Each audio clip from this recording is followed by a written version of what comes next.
Já estamos de volta com o programa Em Pauta, conversando nessa noite sobre esse tema inevitável. Não é verdade? As manifestações que pararam o nosso Brasil e que estão nos chamando à reflexão, a verificar onde estamos e para onde devemos caminhar. E aqui no nosso segundo bloco, aqui diretamente da nossa estante, não é verdade? Você tem a oportunidade, sempre relacionado ao tema, de ter uma literatura que possa também ajudar a aprofundar, porque afinal das contas, como gosta de dizer o nosso Frei Antônio Moser, o nosso programa ele tem um caráter provocativo. A gente provoca a reflexão e ela é muito importante num momento como esse, porque também uma revolução irracional, um movimento que não sabe para onde vai e que também não quer chegar em lugar nenhum, não resolve.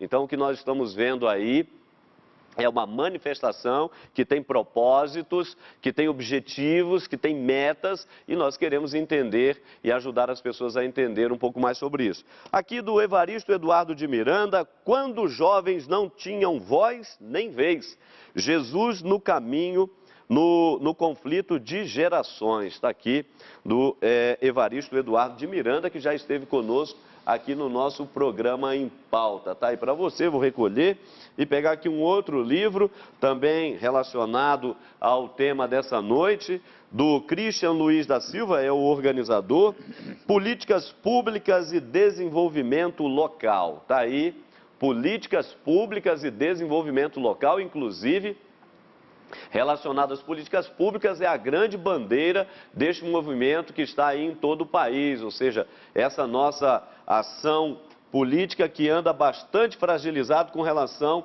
às necessidades que o país tem. Então você pode adquirir essa literatura, não é pelo site que aparece aí no seu vídeo, da Editora Voz, também os produtos da Canção Nova através do nosso endereço, né, lojas.cançãonova.com. Claro, também através da nossa central, basta ligar para a Cachoeira Paulista, não é? A nossa sede, 0 operadora 12-3186-2600. Basta você ligar e aí adquirir os produtos de evangelização. Nosso programa você pode participar através do nosso e-mail, empauta@cançãonova.com. Muitos dos temas aqui debatidos, eles são sugestões que nos chegam através dos e-mails, claro, porque a gente quer corresponder ao que você, telespectador, não é, internauta, interage com a gente. Também o nosso endereço eletrônico, ou seja, o nosso blog, para você ficar antenado em tudo que está acontecendo aqui na nossa frente de missão evangelizadora em Belo Horizonte, basta acessar o nosso blog, blog.cançãonova.com/bh. E ainda o nosso Twitter, PE_Hamilton, sem contar o do programa Em Pauta. Estamos aqui conversando com o Frei Antônio Moser e o professor Sabino Fleury, doutor em ciência política, aqui pela Universidade Federal de Minas Gerais. Professor, Frei Moser falava justamente no final do primeiro bloco a respeito justamente desse primeiro momento que faz pensar outros. E o senhor ia completar a fala, por favor? Eu quero continuar exatamente do ponto que o Frei falou. Né? Com todo acerto, ele disse que a nossa democracia é uma democracia onde o poder é exercido pelo povo. Ele é exercido pelo povo diretamente ou por meio dos seus representantes. Uma das características da modernidade, dado o tamanho da sociedade, da estrutura complexa, é a existência da representação, né, do mandato que se dá a determinadas pessoas para exercerem, né, a atividade cotidiana do poder em nome do povo. E aí nós temos um grande problema para resolver. O problema de fazer com que o representante seja responsabilizado não apenas no momento da eleição, de 4 em 4 anos, de 6 em 6 anos, dependendo do modelo. Né? É preciso que haja mecanismos de responsabilização do governante durante o exercício do mandato. É preciso que os próprios governantes percebam a voz do povo e modifiquem os rumos colocados durante o exercício do mandato.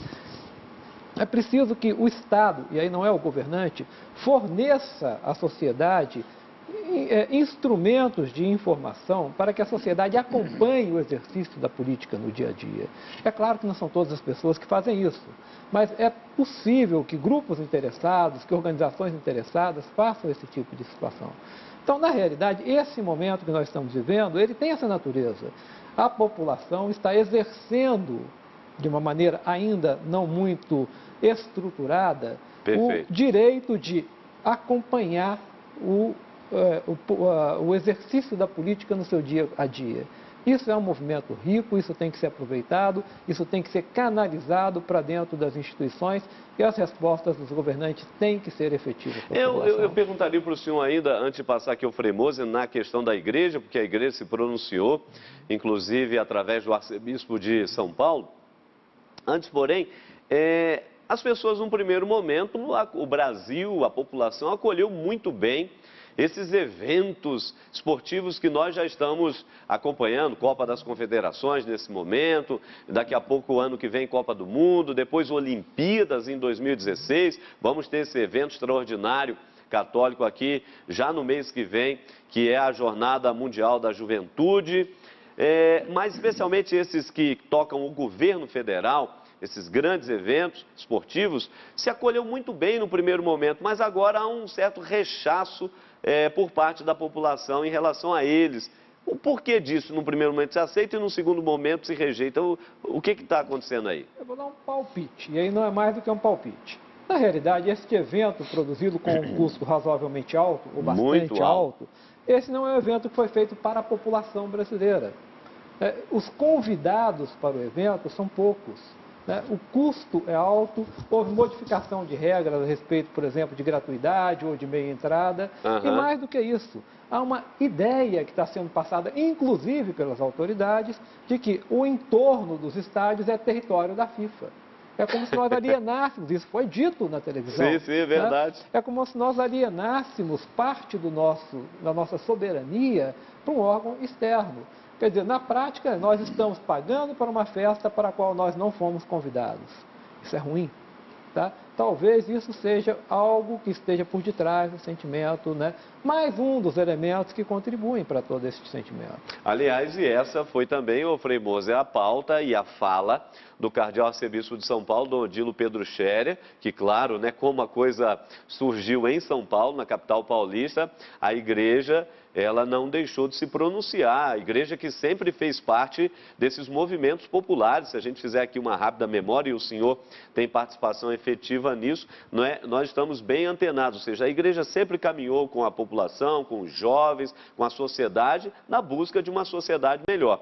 E o Dom Odilo, cardeal arcebispo de São Paulo, a quem nós mandamos um grande abraço, se estiver nos acompanhando, Dom Odilo diz o seguinte: olha, esse movimento, que num primeiro momento se trata de reivindicar tarifas de ônibus, mas num segundo momento faz, na verdade, despertar uma nova consciência política, porque entram aí também na pauta educação, saúde, Copa do Mundo, Olimpíadas, enfim, a preocupação com a corrupção, que não é brincadeira. Então, quer dizer, Dom Odilo dizia, muitos anseios, muitas necessidades e que agora estão simplesmente vindo à tona através dessa movimentação. O senhor acredita que realmente se trata de uma nova conscientização política, Frei Mose? Olha, em primeiro lugar, não é? Imagina eu dando nota para um cardeal, mas é nota 10, porque ele, em poucas palavras, ele falou tudo e uma compreensão muito ampla do que está ocorrendo. Agora, gostei sobretudo dessa expressão nova consciência. Sim. Vamos ser francos, isso está fora de moda, falar de alienação, mas de alguma forma, não é? Grandes estratos da população estavam alienadas dos problemas, inclusive a igreja, meio paradinha, meio paradona, não é? E eu acho que é um momento assim para a igreja despertar. Opa, nós temos que colaborar. Não é? Colaborar com o quê? Para ajudar a acertar o passo da história no sentido de uma modificação profunda e positiva. Então eu acho isso fundamental. Essa nova consciência, ela diz respeito à responsabilidade do cidadão, mas também do cristão. O cristão é um cidadão desse mundo, não é? Com uma perspectiva, evidentemente, de eternidade. E isso lhe dá uma certa luz, para não cair na baderna, para não cair nos exageros, mas ao mesmo tempo ver em profundidade o que é que está sendo exigido e o que é que deve ser efetuado.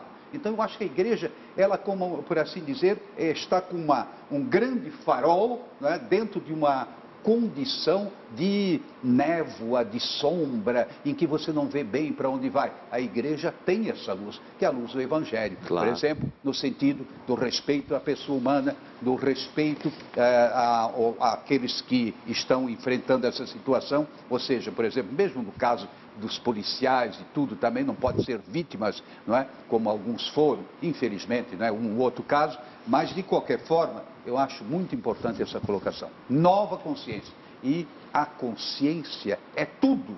Nesse sentido, se não tivermos uma nova consciência, o brasileiro vai continuar na passividade.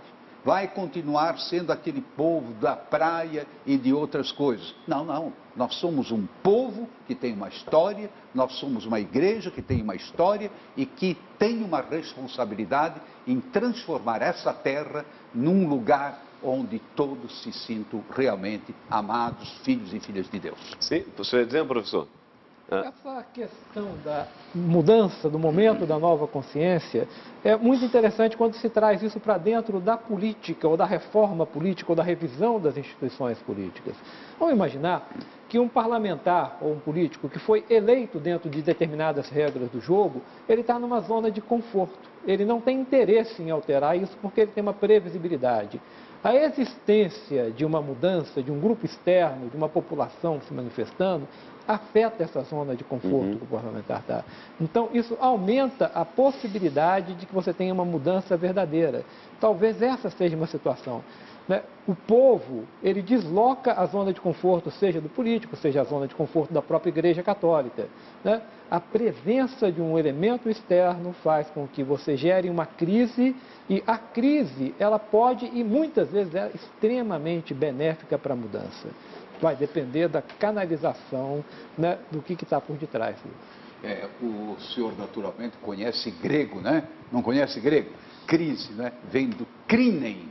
Isso é, ajuda a discernir, a purificar. É aquele processo de purificar, por exemplo, o ouro, né, retirado aí do fundo da nossa terra, etc. Então, crinem, purificar. As crises podem ser muito positivas. A nível pessoal, quando uma pessoa entra em crise, para ela reencontrar o caminho. A nível de igreja, uma crise é muito boa de vez em quando, para despertar a força do Evangelho. E da mesma forma, uma crise social é muito positiva, desde que seja aproveitada e que seja bem conduzida. Antes ainda de nós irmos para o nosso intervalo, professor, eu gostaria que rapidamente o senhor colocasse para a gente, porque hoje o Brasil está em foco, ou seja, o mundo está de olho no nosso país. As pessoas estão acompanhando, inclusive a ONU se manifestou recentemente, dizendo até para os manifestantes, através do seu comissariado para os direitos humanos, os manifestantes não reagirem com violência,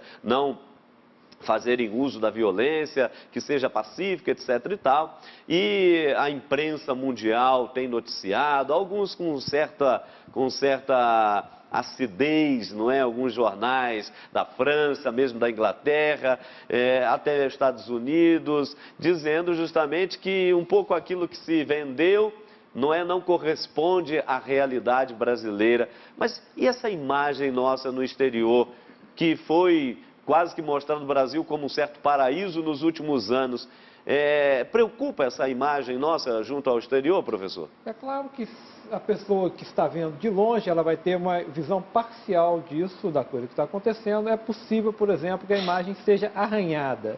Mas, na realidade, imagine o seguinte: se nós conseguirmos lidar bem com isso, mostrar que o Brasil é um país democrático, que as manifestações são aceitas, que são conduzidas, canalizadas e que as respostas existem, né, ao final do processo, pelo contrário, é possível se reforçar a ideia de Brasil como um país democrático, diferente de outros países que reprimem com violência as manifestações, que não dão razão ao povo, que não ouvem o povo. Nós temos uma oportunidade. Essa oportunidade, ela pode ser benéfica ou maléfica. Eu espero sinceramente que os nossos governantes, espero sinceramente que não haja nenhum evento fortuito que cause algum tipo de comoção, que isso tudo gere, inclusive, uma melhoria até na própria imagem do Brasil como um país democrático. Tá certo. Olha, nós vamos para mais um intervalo e você não saia daí não, porque daqui a pouquinho nós vamos voltar para o nosso terceiro e último bloco, É difícil ainda apontar alguns caminhos, mas também não é tão impossível de se perceber quais são as necessidades reais que a população está reivindicando nesse momento, até porque isso, inclusive, aqui no nosso programa Em Pauta, nós já temos batido nessa tecla já há algum tempo. Mas no nosso terceiro bloco, nós vamos apontar aí alguns caminhos que podem, sim, ser trilhados nesse momento histórico que o Brasil está vivendo. Então, rápido intervalo, nós voltamos já já e você não saia daí. Continue com a gente.